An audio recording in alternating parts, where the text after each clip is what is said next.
fluido que se libere, mayor concentración de enzima implica mayor daño. Pero esa célula ya no se va a regenerar nuevamente, tiene que surgir otra célula de ese órgano, ¿ya?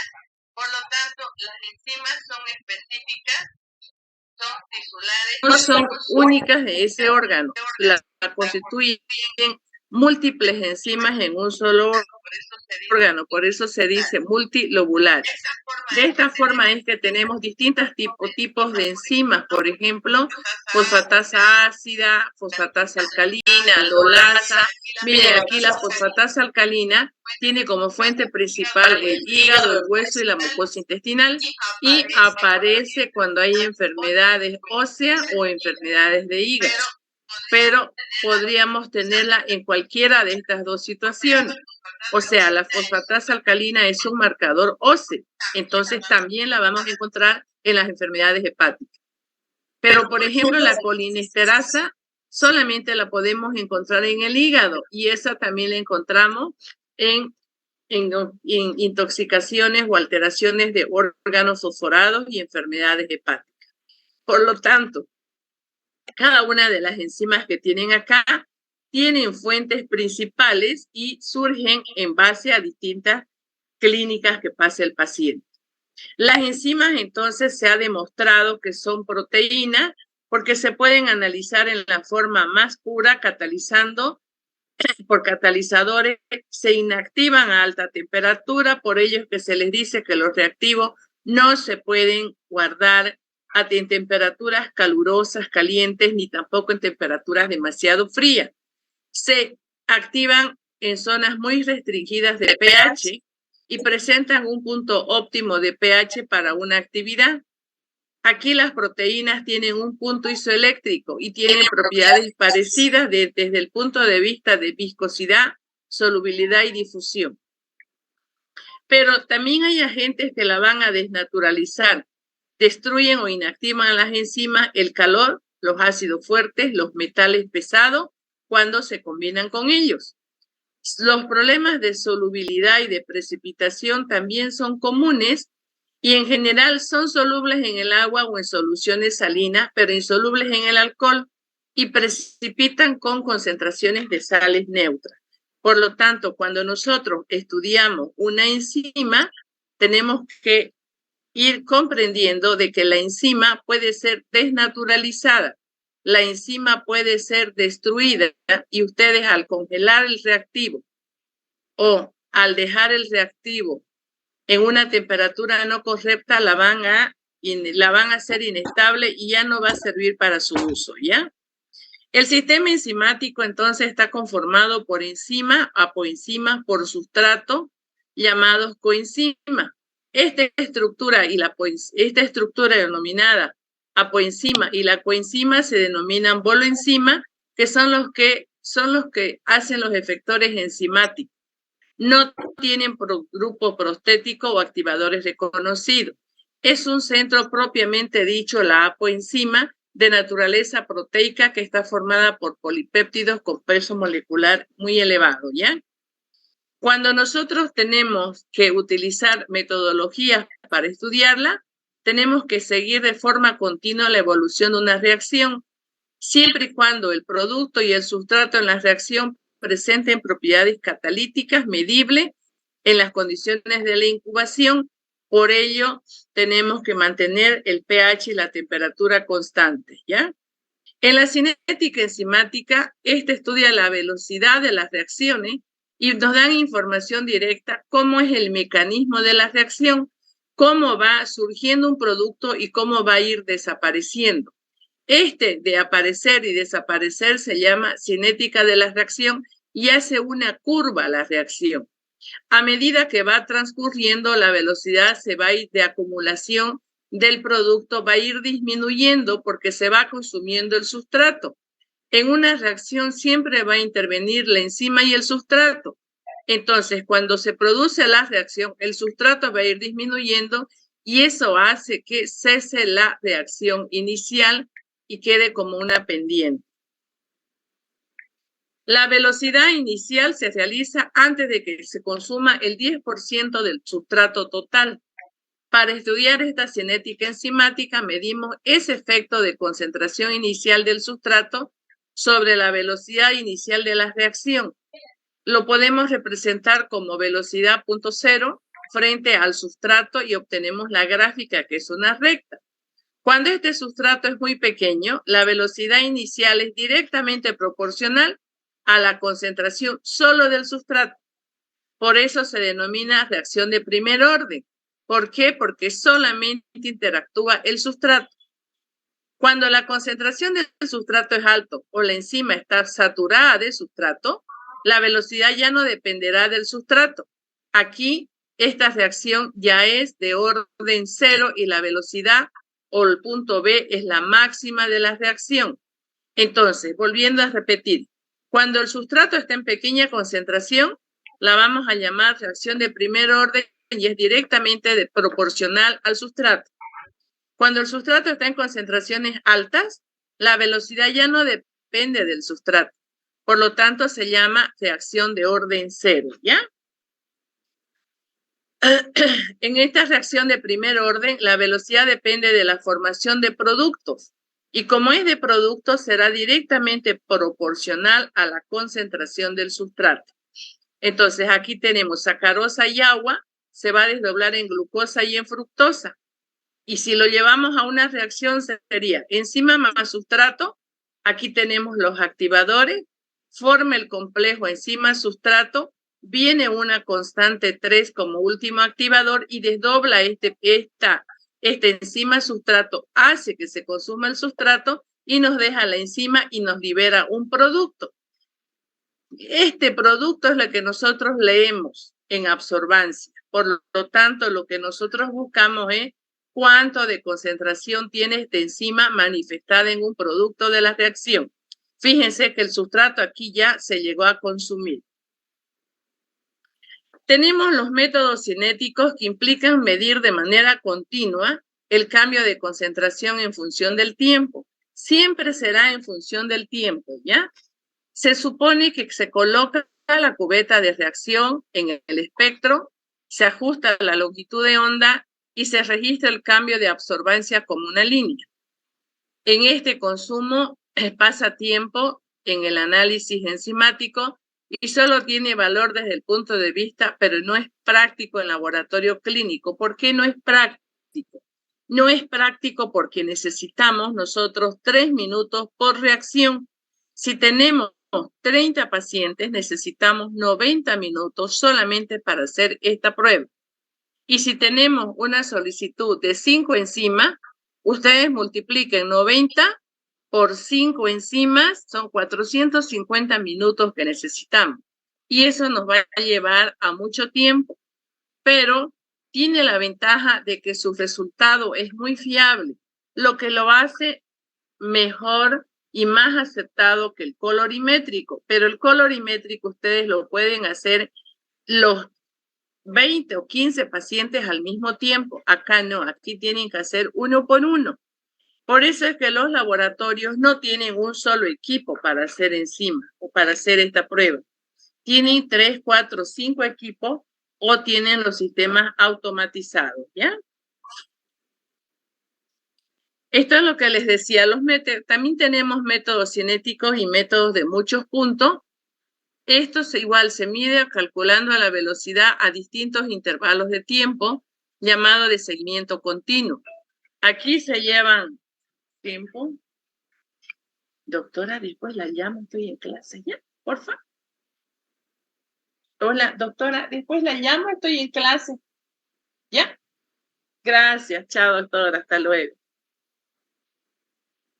Uno no sale de vacaciones en la universidad, chica. Bien, se llama de seguimiento continuo. Aquí se llevan a cabo medidas múltiples, generalmente hay cambios de absorbancias en una reacción a intervalos de tiempos específicos, 15, 30 o 60 segundos. Los métodos de punto final son los más sencillos, los que yo les decía que se pueden hacer todos en uno, como los colorimétricos, esos son los de punto final, pero tenemos la desventaja de que justamente no son métodos muy fiables y cuando salen las concentraciones elevadas hay que empezar a hacer la dilución de nuevo, ¿ya? Tenemos errores y también en la cinética de este tipo de reacciones. Tenemos errores por defecto. ¿Cuándo se origina? Cuando la duración es demasiado larga del tiempo de incubación y la causa puede ser un consumo excesivo de sustrato, una incubación de los productos de la reacción o una desnaturalización de la enzima. O sea, puede ser que mucho tiempo lo incubemos, puede ser que no hubiésemos conservado bien el reactivo y la enzima se dañe, esa nos da un error por defecto. También puede ser causado por una fase de retraso antes de que se alcance el equilibrio en algunas reacciones complejas. Por ejemplo, en el CKMB, esa es una reacción más compleja, ahí también se puede producir un error por defecto. O la inestabilidad, que es cuando la curva se corresponde con una inestabilidad del producto de la reacción que medimos. Entonces, fíjense, no solamente tenemos errores cuando estamos hablando de reacciones colorimétricas, sino también de reacciones cinéticas, ¿ya? Para evitar estos errores debemos de considerar, primero, elegir métodos continuos cinéticos que nos permita calcular durante el periodo lineal una reacción. Si el sustrato y las coenzimas se encuentran en exceso, la velocidad de la reacción va a depender únicamente de la cantidad de enzima que se encuentre presente. Además, el sustrato debe estar en exceso suficiente con el objeto de asegurar que no más del 20% disponible se va a convertir en producto. Esto nos lo da directamente a la empresa. Las coenzimas también pueden encontrarse en exceso. Y también necesitamos otro tipo de sustancias distintas del sustrato de la coenzima y también deben estar en exceso, pero esto lo trae ya el fabricante. Entonces, si hablamos de enzimas, tenemos que saber qué es una actividad enzimática. Es la cantidad de enzima que cataliza la conversión de un micromol de sustrato en un minuto. Esta actividad específica es el número de unidad de la enzima por miligramo de proteína o por mililitro de dilución. Por eso decimos U por ml o U por litro. El Sistema Internacional de Unidades define la actividad de la enzima, define la unidad de actividad enzimática como la cantidad de enzima que transforma un mol de sustrato por segundo. También las enzimas son reactivos analíticos porque estos tienen pureza para evitar interferencias, son estables adicionándoles albúmina, glicerol o sulfato y son específicos porque se permite detectar por métodos químicos. Tienen temperaturas que son ideales, 37 o 25 grados. El pH se elige para permitir la actividad de la enzima que permita desplazar y lograr un equilibrio en una reacción. Las fuerzas iónicas también son capaces de modificar la actividad de la enzima y esta debe ser constante. Solo se pueden aceptar desviaciones muy pequeñas o muy débiles. Esto debido a la composición variable de especímenes como por ejemplo en la orina. O efectores, si son activadores, se agregarán en concentraciones óptimas y son inhibidores, se intenta eliminarlos. Cuando nosotros hablamos de la metodología analítica, entonces tenemos la técnica colorimétrica y la técnica cinética. La colorimétrica es el tiempo de incubación fijo de única lectura, como les hemos llevado en las otras reacciones. Son accesibles pero críticas en su determinación. Son de baja especificidad y sensibilidad. En cambio, las técnicas cinéticas adoptan al sistema el NAD o el NADP, tienen longitud de ondas baja, nunca una reacción cinética tiene longitud alta.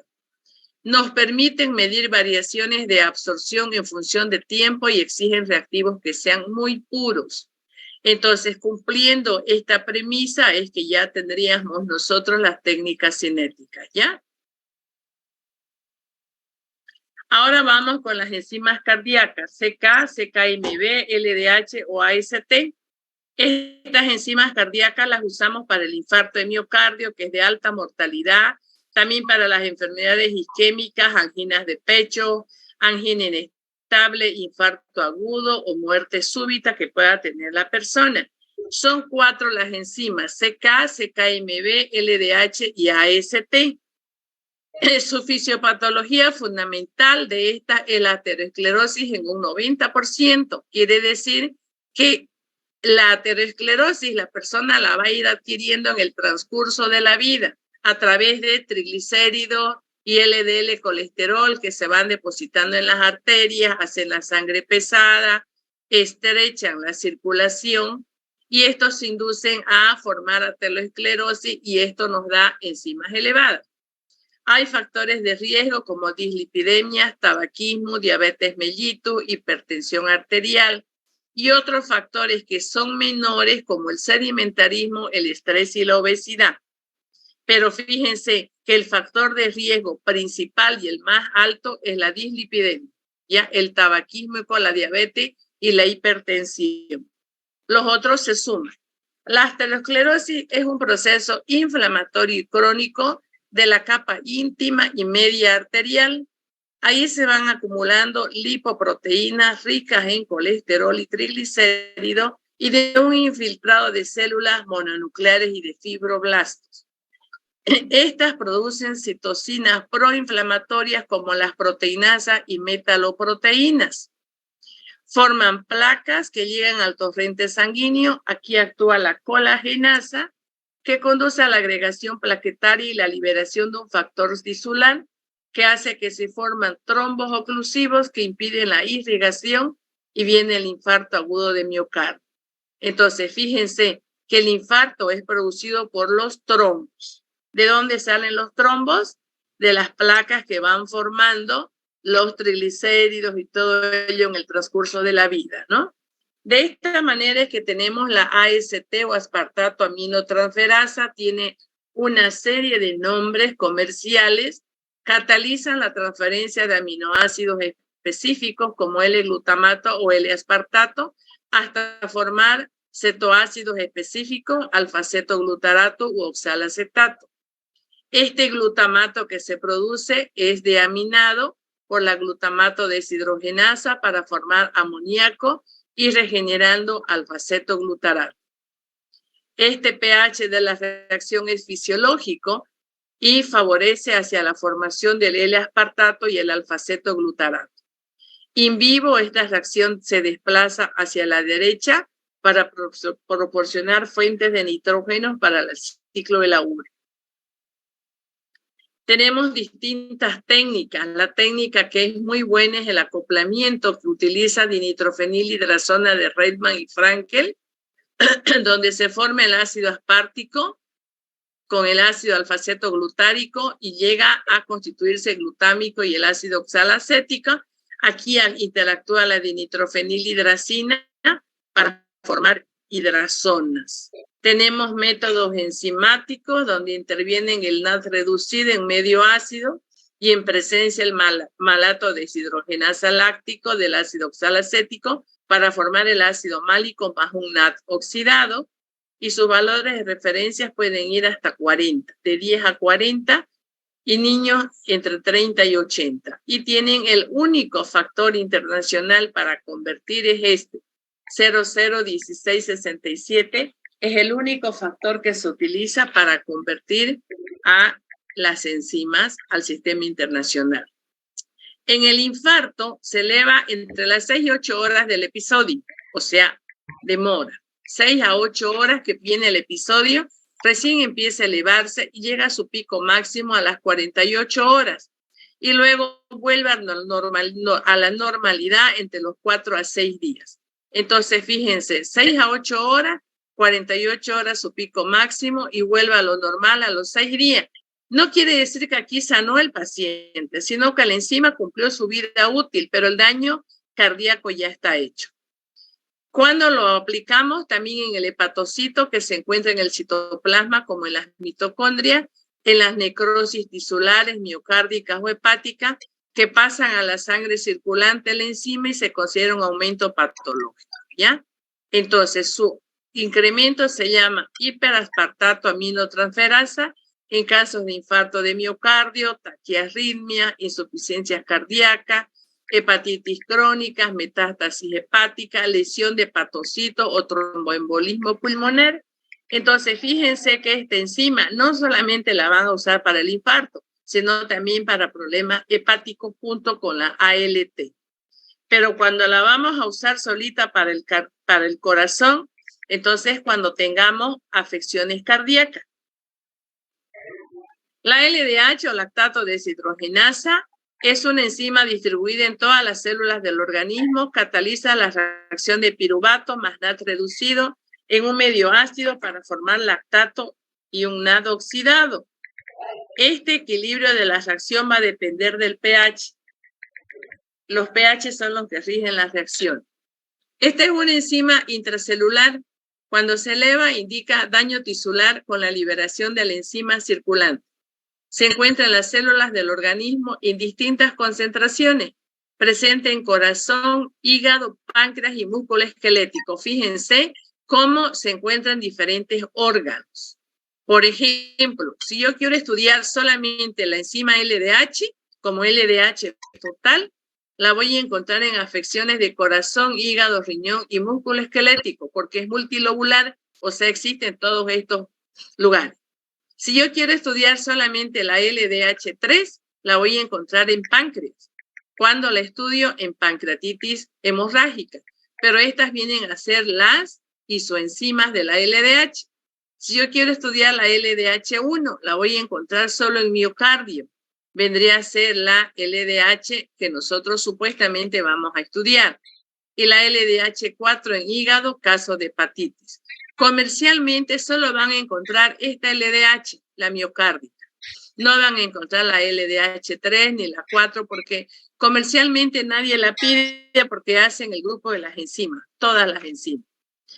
Esta enzima no es muy útil para determinar el estado del hígado. Es más útil para el infarto y como un indicador de hemólisis. Tenemos dos situaciones que es útil en hepatología, o sea, en enfermedades hepáticas. Uno, cuando la LDH se eleve y se mantiene alta de igual forma que las transaminasas en las hepatitis. Ahí es netamente hepática. O cuando se eleva junto con la fosfatasa alcalina en los trastornos infiltrativos malignos del hígado. Son las dos situaciones útiles como hepáticas. Pero cuando hay un problema hemolítico, sí la vamos a estudiar, porque la LDH se caracteriza justamente por encontrarse elevada cuando hay una hemólisis intravascular, pero es útil para el corazón. La LDH1 tiene una liberación más tardía desde el miocardio dañado, no es muy sensible como marcador precoz, su eficacia diagnosticada es de alrededor de un 85%. La ventaja de esta enzima es que permanece más tiempo en la sangre, mucho más que la CK o la CKMB.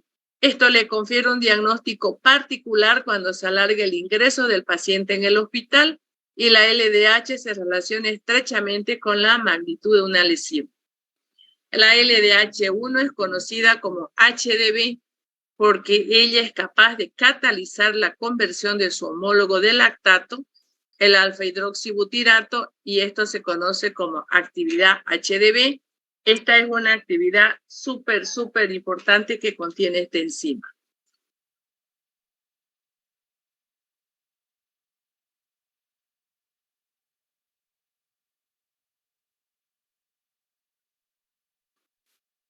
Ya. Para estudiarla, podemos hacerla por espectrofotometría o también por método cinético. Las reacciones pueden ir de lactato a piruvato o de piruvato a lactato. Cuando va de lactato a piruvato, está regulado un pH alcalino. Y cuando va de piruvato hacia lactato, la reacción se realiza en un pH fisiológico, ¿ya? No sé por qué no me quiere avanzar. Bien. También aquí podemos utilizar la reacción con dinitrofenilhidracina, que es de punto final, basado en la reacción del piruvato a lactato. Y el piruvato que no reacciona forma un producto coloreado con el reactivo, pero es muy poco preciso. También podemos usar la reacción de tetrazolio de punto final, que va de lactato a piruvato, formando un NAD reducido, y este producto forma una solución coloreada por su reducción de tetrazolio. Y su valor de referencia de 60 a 150 unidades por litro. Ustedes pueden estudiar los valores de referencia que tenemos en la parte de laboratorio para que no tengan ningún tipo de confusión, ¿ya? En la clínica, en el IAM, la LDH comienza a elevarse 12 a 24 horas, 19 horas intermedias después de la producción del episodio. El pico máximo llega entre 5 a 6 días y continúa alto hasta el 14º día. O sea, esta enzima LDH es la enzima que más tiempo permanece en sangre. Quiere decir que comienza a elevarse 12 a 24 horas que empezó el episodio, 5 a 6 días llega a lo más alto y luego empieza a descender, pero la van a encontrar entre 10 a 14 días todavía en sangre en el paciente. Ahora, no significa que el paciente sanó, ¿ve? Sino que la enzima tiene una vida lábil más larga y también nos ayuda esta prolongación de horas de vida, nos ayuda a que nosotros veamos que no se vuelva a subir la enzima para poder controlar al paciente, ¿ya? En el infarto agudo de miocardio, la elevación de la LDH puede ser hasta 10 veces el límite superior normal, aunque el aumento sea solo de 3 a 4 veces. La LDH se encuentra en la mayoría de los tejidos, lo que reduce su utilidad en el diagnóstico de miocardio, porque la van a encontrar elevada en el infarto agudo, en el cáncer, en problemas hemolíticos, eritroblastosis fetal, pielonefritis o distrofia muscular progresiva, también la van a encontrar elevada. La CK o la creatina fosfoquinasa, esa tiene isoenzimas como la CK1, conocida como CKBB, la CK2, que es la CKMB, y la CK3, que es la CKMM, y la mitocondrial o interbanda. M viene de músculo y B viene de cerebro. Esta es una enzima intracelular cuya distribución en el organismo es relativamente específica. Se le encuentra en mayor proporción en músculos esqueléticos, cardíacos y en el cerebro. Esta es una enzima citoplasmática y mitocondrial distribuida en los tejidos que cataliza la formación del ATP que se requiere para el sistema de transporte. También es un proceso de fosforilación reversible donde el ATP es el dador del grupo fosfato.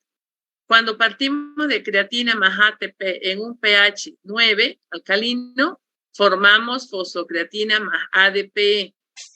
Pero hacemos lo inverso cuando vamos hacia un pH más ácido.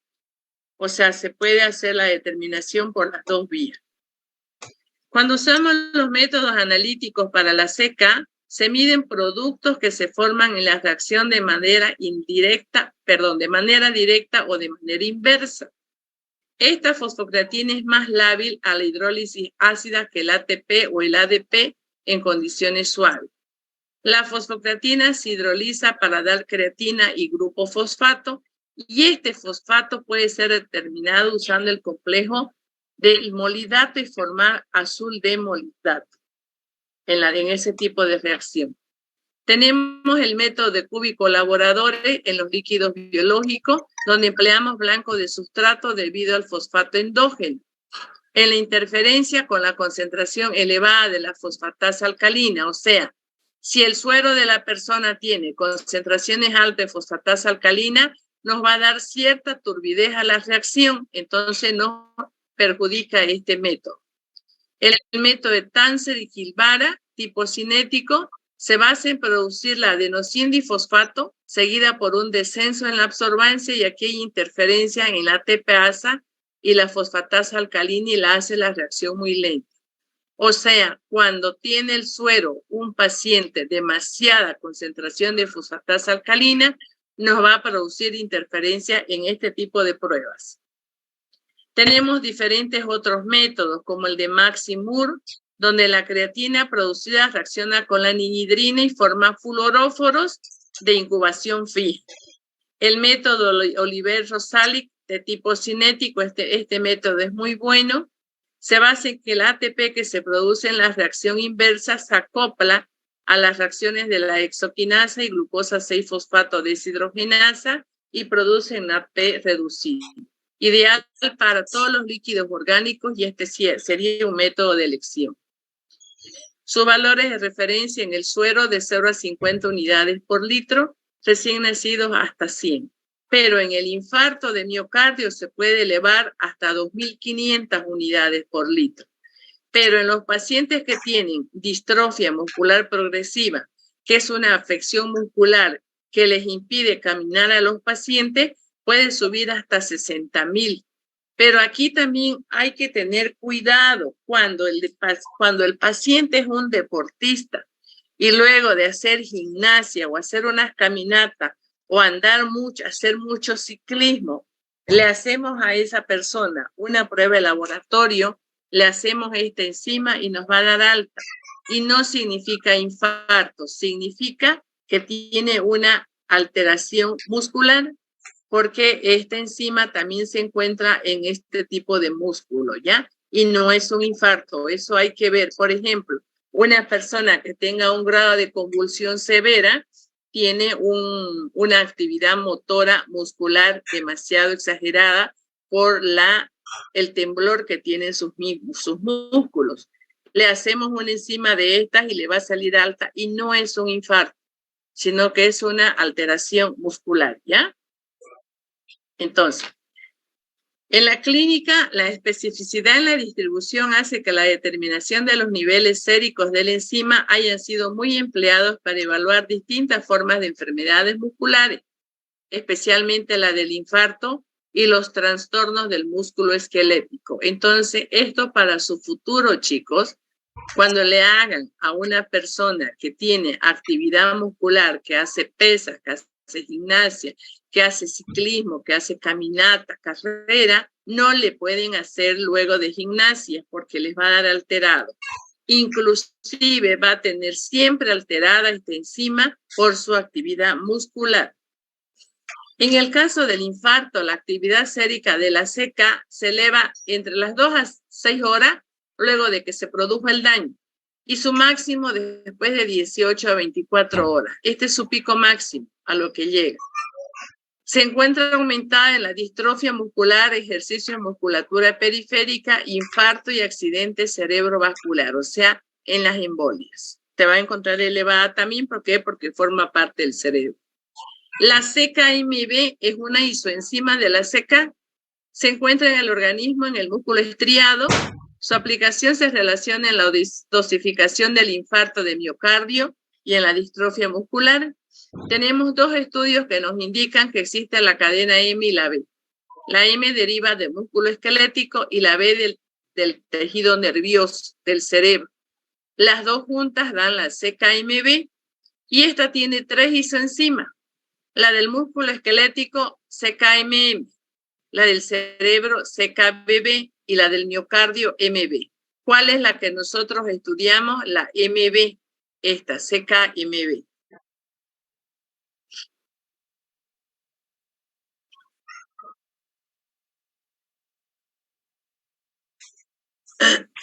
Esta, la CK junto con la CKMB se elevan desde las 3 horas hasta las 12 horas después del infarto. Su concentración máxima 12 a 24 horas y vuelve a sus valores normales entre 48 y 72 horas. Fíjense la cantidad de horas, 12 horas, 24 horas y luego 48 y 72 es cuando vuelve a sus valores normales. Si hacemos electroforesis, nos basamos en la separación de las isoenzimas CK y también por métodos inmunológicos que miden la actividad enzimática, empleando anticuerpos específicos monoclonales que lanzan la subunidad M con la medida enzimática de la subunidad de la unidad B. Y también los métodos de inmunoensayos. Su valor de referencia de 0 hasta 25 unidades por litro. ¿Y qué es el índice CKMB?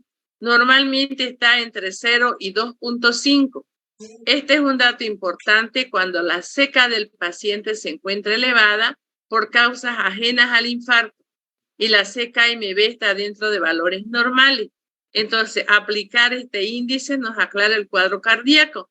Cuando hay la duda, porque no tiene clínica el paciente, entonces ahí se puede ver y comparar si está dentro de este índice, si está dentro del índice o está fuera del índice para tomar decisión sobre un infarto. Ahora, concluidas las enzimas, entramos a las proteínas cardíacas. Las proteínas cardíacas ya no son enzimas.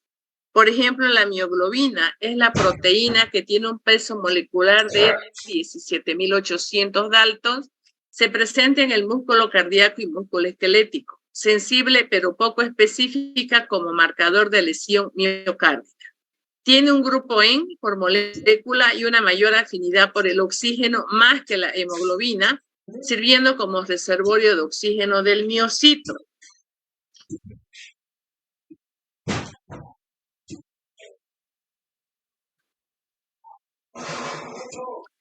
La mioglobina es liberada en forma rápida y se la puede detectar en el suero de 2 horas de iniciado el infarto.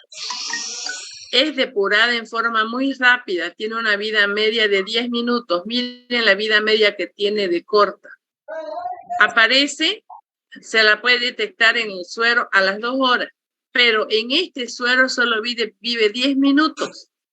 Esta acelerada depuración explica la elevación y el descenso de los niveles detectados en algunos pacientes, y este cuadro es llamado patrón de estacato, esta fase de que se pierda. Esto implica la probabilidad de obtener un resultado falso negativo, porque podemos en el suero del paciente encontrarla, pero hasta en un periodo de 2 horas. En 10 minutos su vida media va a desaparecer. En el caso de la que mioglobina se utilice como un único marcador, se deben obtener 2 muestras de sangre con una separación de 2 horas para lograr una especificidad y una sensibilidad y un valor predictivo adecuado. ¿Por qué? Porque justamente pierde muy rápido su nivel de encontrarla positiva. Por eso es que decimos el nivel de el perfil de Staccato, el síndrome de Staccato, porque se pierde muy rápida su actividad. Pero cuando hacemos 2 tomas de muestra podemos probablemente encontrarla. Pero los laboratorios que no hacen mioglobina no se complican porque pueden trabajar con las troponinas, porque las troponinas son proteínas reguladoras de la contracción del músculo estriado y están formadas por un complejo de 3 subunidades designadas troponina C, que es la TNC, la troponina 1, que es la TNL, y la troponina T. De estas 3 troponinas, la 1, esta troponina L o troponina 1, es cualitativa. Solo se dice positiva o negativa. En cambio, la troponina T o la TNT es cuantitativa. Ya, esta cuantifica, esta cualifica como positiva o negativa. Y la troponina C tiene la misma secuencia, por ello que el músculo, por ello es que no se la utiliza. ¿Qué hacen las troponinas? La troponina C activa la contracción al entrar en contacto con el calcio. Es la activadora. La TL, la 1, la L, desactiva la contracción, esta cualitativa. Y la TNT se une al complejo tropomiosina, por eso es cuantitativa. Se une, se suma y se puede cuantificar. La TNT y la TNL se presentan en el músculo cardíaco y músculo esquelético. Están codificados por genes diferentes, lo cual permite la producción de anticuerpos para las troponinas cardíacas y el desarrollo de ensayos cualitativos para que se las pueda detectar. La troponina C miocárdica no se la puede medir porque tiene la misma secuencia que la troponina C del músculo liso. Estas troponinas no están en circulación en circunstancias normales. Su valor de referencia debe ser 0 o cerca de 0 y su máxima elevación debe ser hasta 20, lo cual permite la detección incluso de lesiones miocárdicas pequeñas. ¿Por qué? Porque su valor de referencia se considera 0. En el infarto aumentan a partir de las 4 horas de iniciado el dolor, persisten elevadas por varios días. La TNL por 7 a 10 días y la TNT por 10 a 14 días. Nos dan una sensibilidad de 91 al 100% y una especificidad del 80 al 96%. Fíjense cómo son sensibles y específicas. ¿Cuándo debemos emplear correctamente estos marcadores? Para poder aprovechar los marcadores en los síndromes isquémicos coronarios, es necesario que conozcamos su comportamiento de liberación o cinética, su eficacia diagnóstica de sensibilidad, especificidad o valor predictivo, y hay que tomar en cuenta el inicio del síntoma del paciente y relacionarlo con el momento de la toma de la muestra, ¿ya? Las dos pruebas básicas son la troponina y la CKMB, pero hay laboratorios que no tienen esta. Entonces, ahí hay que empezar a hacer las otras enzimas cardíacas, ¿ya? Pero estas son específicas de lesión del miocardio y los métodos de estudio son fiables. Luego de detectar esta mioglobina, pocos laboratorios cuentan con la prueba, ¿sí? Para hacer mioglobina, porque tiene ese problema que desaparece en 10 minutos. También los estudios de ACT, CK o LDH no se deben solicitar a menos que no tengamos estas pruebas. Cuando en los hospitales hay estas pruebas ya no se pide esto, pero cuando no existen estas se tienen que hacer estas otras, ¿ya? Se recomienda medir la troponina T y la CKMB cada 12 horas durante las primeras 24 horas del infarto definido como clínico y por un electrocardiograma. Eso es lo mismo. Estos son los marcadores bioquímicos que lo tienen de manera más clara para que lo puedan leer, ¿ya? De que yo no se los pido exactamente los mismos, no. O sea, ustedes tienen que ir leyendo y calculando cuándo se eleva cada uno. Ahora, vamos a las enzimas hepáticas. Las enzimas hepáticas, ALT, alanino-amino-transaminasa, transferasa, son métodos, también se conoce como L-alanina, 2-oxoglutarato, aminotransferasa. Son métodos enzimáticos para medir a través de método UV, como el de Brobensky, métodos cuantitativos donde utilizamos alanina y alfa-acetoglutarato para producir glutamato y piruvato. Reacciones que se llevan a cabo a partir del NAD reducido en medio ácido y con lactato deshidrogenasa para formar lactato y NAD reducido, y sus valores de referencia cuando es por colorimetría es hasta 12 unidades por litro.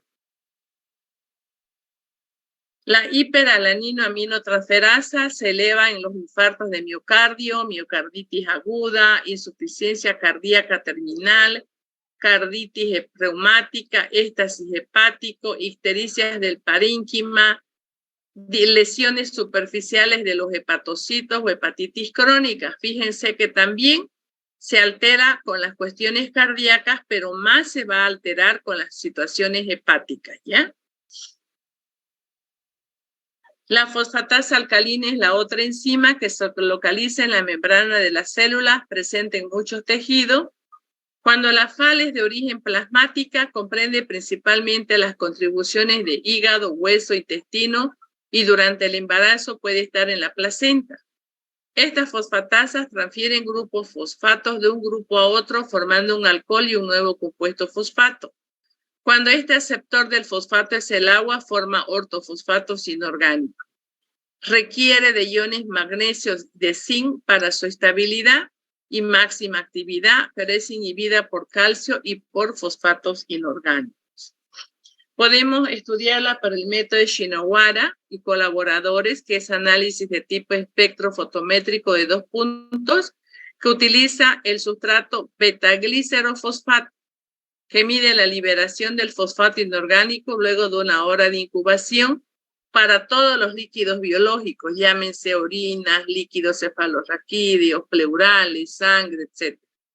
Su valor de referencia en el adulto de 68 a 160 unidades por litro y en los niños de 100 a 250. Fíjense, en los niños se eleva, ¿no? Porque es un marcador de hueso, ¿ya? De crecimiento.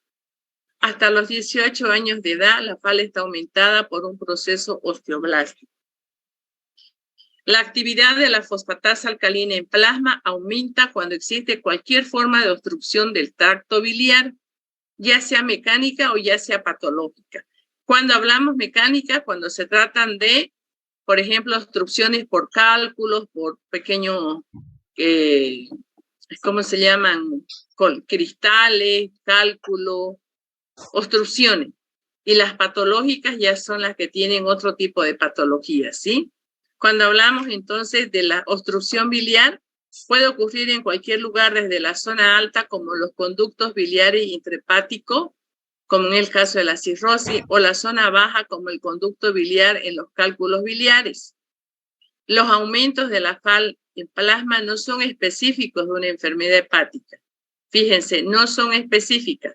Se producen aumentos moderados en el embarazo, en las fases de crecimiento óseo de la niñez y la adolescencia y en las enfermedades donde existe mayor actividad osteoblástica aumentada. También se eleva en las enfermedades de Hodgkin, hiperparatiroidismo, raquitismo, neoplasias, carcinomas o cirrosis. Entonces, esta fosfatasa alcalina sola no es específica de una enfermedad hepática tampoco.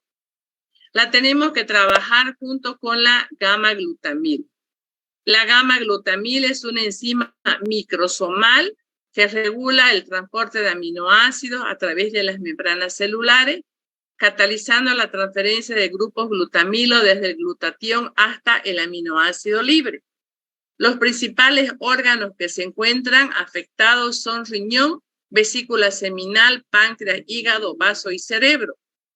Cuando el origen de esta FAL sérica elevada sea dudosa, o sea, no sabemos si está elevada porque es un problema hepático o es otra etiología, cuando se eleve junto con la gamma-glutamil, la GGT, sugiere entonces que es de origen hepático.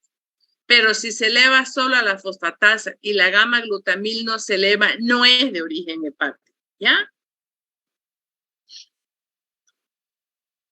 Entonces, es útil en dos circunstancias particulares.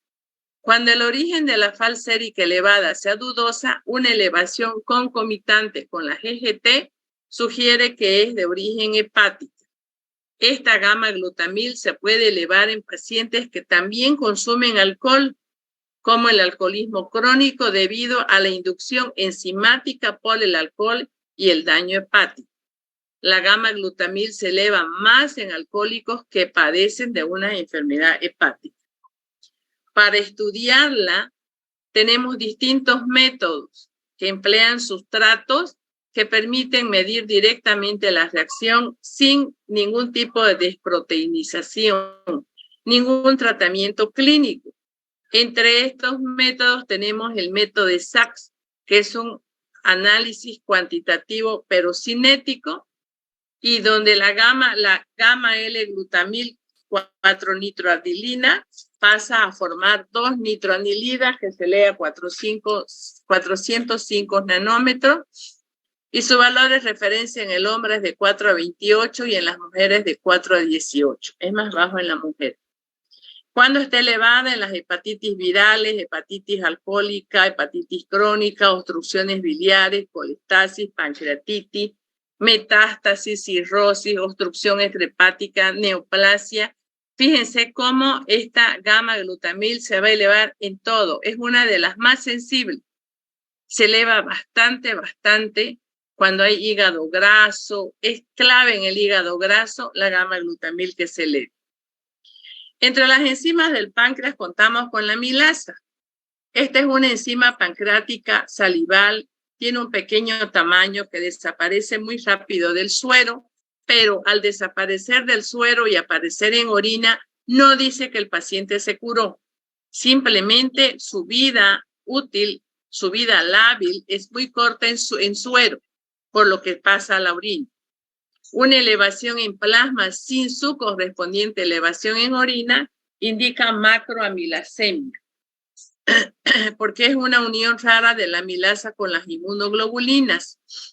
En la pancreatitis aguda, ese jugo pancreático sale del sistema de los canículos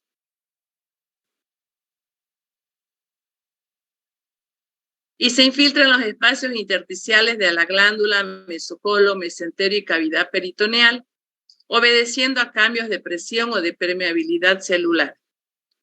Es eliminada por los riñones, no se va a reabsorber, por eso es que la cantidad de enzima o la concentración de amilasa en sangre representa la cantidad de enzima que está en circulación y la que desalojan los riñones. Los valores altos bajan en pocos días y tenemos la isoenzima P de páncreas y la S de saliva. Por eso es que este reactivo no se puede pipetear con pipetas de vidrio y soplar porque van a pasar la enzima de la saliva. Sus valores de referencia hasta 120 unidades amilolíticas. En las pancreatitis agudas puede subir hasta 12.000, pero en la crónica hasta 200, 300. ¿Cuál es la diferencia? Les explico un día en clase que la pancreatitis crónica no produce ya amilasa del páncreas, ¿sí? Porque ya está, la cronicidad es una destrucción. La parotiditis, las paperas, puede subir hasta 350 unidades amilolíticas.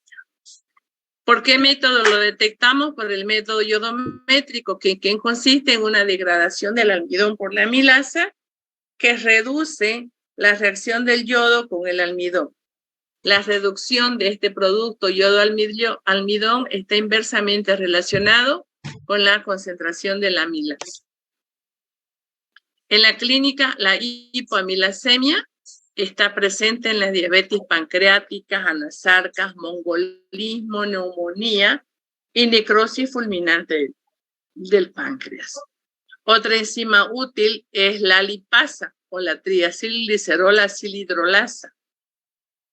Es útil para determinar pancreatitis. Estas son enzimas que hidrolizan triglicéridos, los triacilgliceroles, que contienen ácidos grasos de cadena larga, actúan sobre las uniones éster entre glicerol y los ácidos grasos de cadena larga, liberando 2 moléculas de ácidos grasos y una molécula de un beta monoglicerol. Aquí tenemos los triglicéridos. Fíjense, forma monoglicéridos y 2 ácidos grasos, o sea, rompe la estructura más grande y luego se trabaja con esta, ¿sí? Luego de que se produzca la degradación, se puede hacer una reacción de titulación de los ácidos grasos con hidróxido de sodio hasta neutralizarlos usando fenolftaleína como indicador, y también la reacción de titulación de estos ácidos grasos que se liberan usando pHímetro. También los métodos colorimétricos empleando la reacción anterior, pero titulando esos ácidos grasos con colorantes catiónicos, luego haciéndolos reaccionar con cobre para dar un color azul brillante, y los ácidos grasos que se liberan cambian el color del indicador rojo de metilo al modificar el pH y tiene un valor de referencia hasta 200 unidades por litro. Bien. Entonces, con esto hemos concluido, chicos, lo que es todo clínico 1. Voy a sacar una foto. Bien.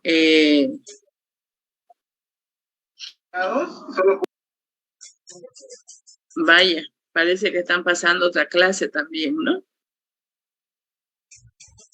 Bien, ya saqué.